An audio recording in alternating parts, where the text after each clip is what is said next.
दिल्ली में प्रधानमंत्री नरेंद्र मोदी के आवास के पास नीट पेपर लीक को लेकर कांग्रेस पिछले 3 घंटे से प्रदर्शन कर रही है। इस प्रदर्शन में कांग्रेस के सांसद राहुल गांधी, प्रियंका गांधी, मल्लिकार्जुन खड़गे समेत तमाम और नेता शामिल हैं और सांसद भी, कई सारे सांसद भी वहां पर मौजूद हैं। तो नीट पेपर लीक को लेकर कांग्रेस की तमाम मांगी थी। उसमें एक मांग ये भी थी कि सरकार इस पेपर लीक को लेकर चर्चा करे। अब सरकार की तरफ से केंद्रीय मंत्री जितेंद्र सिंह को वहां भेजा है। कुछ तस्वीरें भी आ रही हैं कि उन्होंने राहुल गांधी से कुछ बातचीत की है। इस दौरान क्या बातचीत हुई है उन दोनों नेताओं की, इसके बारे में गौरव सर आप मुझे बताइए। देखिए, बातचीत का पूरा ब्यौरा तो नहीं सामने आया है, लेकिन जितेंद्र सिंह कह रहे हैं कि कुछ वादे जो पहले राहुल गांधी ने किए थे उनसे वो पीछे हट रहे हैं। आपको बता दूं कि जितेंद्र सिंह जो है लोक कल्याण मार्ग, जहां पे प्रधानमंत्री रहते हैं 7 लोक कल्याण मार्ग में, उससे कुछ दूरी पर कांग्रेस का धरना चल रहा है, जहां राहुल गांधी, प्रियंका गांधी, मल्लिकार्जुन खड़गे और कांग्रेस के कई सांसद केसी वेणुगोपाल, पवन खेड़ा वगैरह वहां पर बैठ गए थे, धरना दे रहे थे। उस दौरान जितेंद्र सिंह पहुंचते हैं, जो कि पीएमओ में, प्रधानमंत्री कार्यालय में राज्य मंत्री हैं। वो बातचीत करते हैं, उसके बाद वो जाते हैं अमित शाह के पास। अमित शाह और गृह सचिव से मिलते हैं। ये इंडिया टुडे के रिपोर्टर हैं हिमांशु मिश्रा, जो जिन्हें आपने नेता नगरी में देखा होगा।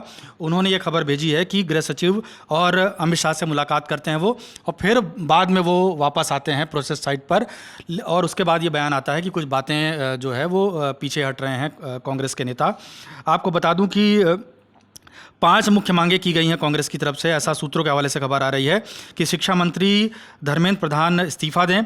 दूसरा है कि गृह मंत्री संसद के अंदर पूरा डिटेल इस पे स्पष्टीकरण दें, हाउस में यानी संसद में इस पे बातचीत हो विस्तार से, और छात्रों से जुड़े मुद्दे चौथा है कि उनको सुना जाए। पांचवा है कि जो 20 जुलाई को जो वायलेंस हुआ है, जो हिंसा हुई है, उसकी जांच कराई जाए। ये मांगें कांग्रेस की तरफ से रखी गई थीं, और अब लगता है कि बात बहुत आगे बढ़ गई है, क्योंकि इसी बीच जो है राहुल गांधी, एक हिंदी में उन्होंने ट्वीट किया है, उसमें सबसे जो बड़ी अहम बात है रक्षा की, उन्होंने कहा कि मैं हर उस देशभक्त भारतीय से अपील करता हूं जो मानता है कि हमारे छात्रों को न्याय मिलना चाहिए, प्रधानमंत्री आवास के सामने हमारे धरने में शामिल हों। भारत के छात्रों की आवाज़ को नज़रअंदाज नहीं किया जा सकता।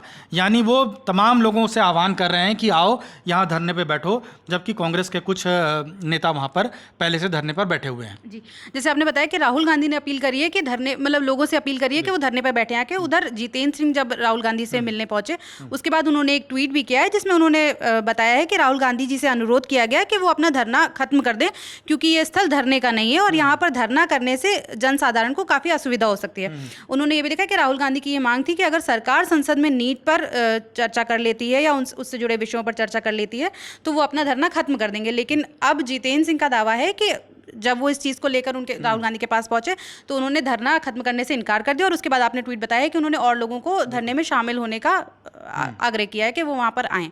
इसके अलावा गौरव सर, कुछ और वहाँ से विजुअल्स भी सामने आ रहे हैं कि कई सारे कांग्रेस सांसदों को डिटेन कर लिया गया है। तो किन किन सांसदों को डिटेन किया गया? देखिए, चरणजीत चन्नी को उठाते हुए विजुअल आया है। उसके अलावा सुखजिंदर सिंह रंधावा हैं, वो भी पंजाब से आते हैं, उनको उठाते हुए उनको डिटेन करने की तस्वीरें आई हैं। इसके अलावा कन्हैया कुमार हैं, बिहार से आते हैं, कांग्रेस के नेता हैं, उनको एक बस में ले जाया गया, और इस तरह के कई विजुअल हमें देखने को मिले। लेकिन रक्षा, एक दिलचस्प बात बताऊं कि आज मल्लिकार्जुन खड़गे जो है वो 84 साल के हो गए। 21 जुलाई यानी आज के दिन ही उनका बर्थडे है, और कोई प्लान नहीं था कि प्रधानमंत्री के घर की तरफ कांग्रेस के सांसद जाएंगे। कुछ सांसद वहाँ बधाई देने गए थे, कहा जा रहा है मल्लिकार्जुन खड़गे को। वहाँ अचानक ये प्लान बना कि क्यों ना प्रधानमंत्री के घर तक जाया जाए, और वहाँ जहाँ भी जगह मिलती है, जहाँ रोका जाता है, वहाँ बैठ के धरना दिया जाए। तो ये अचानक हुआ है, कोई प्री प्लान्ड नहीं था।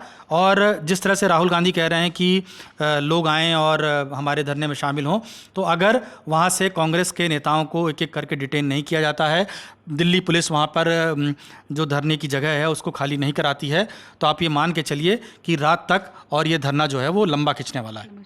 जैसे अभी एक खबर ये भी आ रही है कि पुलिस पीएम आवास के पास धरने पर बैठे जो राहुल और प्रियंका बैठे हैं, तो उन नेताओं के पास पहुंच गई है और भारी तादाद में पुलिस फोर्स तैनात कर दी गई है। राहुल को हिरासत में ना ले लिया जाए, इसलिए कांग्रेस नेताओं ने वहाँ पर मतलब घेरा बना लिया है और वहाँ धक्का मुक्की जैसा माहौल हो रहा है। तो अब इन चीज़ों को देखते हुए, जैसे इतनी भारी मात्रा में पुलिस वहाँ मौजूद है, तो इन चीज़ों को देखते हुए क्या लगता है कि ये प्रोटेस्ट आगे किस तरीके से क्या रूप लेने वाला है? क्या वहाँ और लोग, जैसे राहुल गांधी ने अपील करी, क्या वहाँ और लोग पहुँचेंगे? देखिए, हो सकता है कि कांग्रेस अभी वहाँ पे प्रोटेस्ट कर रही है, विपक्ष की कुछ और पार्टियां उनको समर्थन करें। आपने देखा कि जब सीजेपी का प्रोटेस्ट हुआ था, संसद तक मार्च हुआ था, तो कई सारे विपक्ष के नेताओं ने उसको समर्थन दिया था।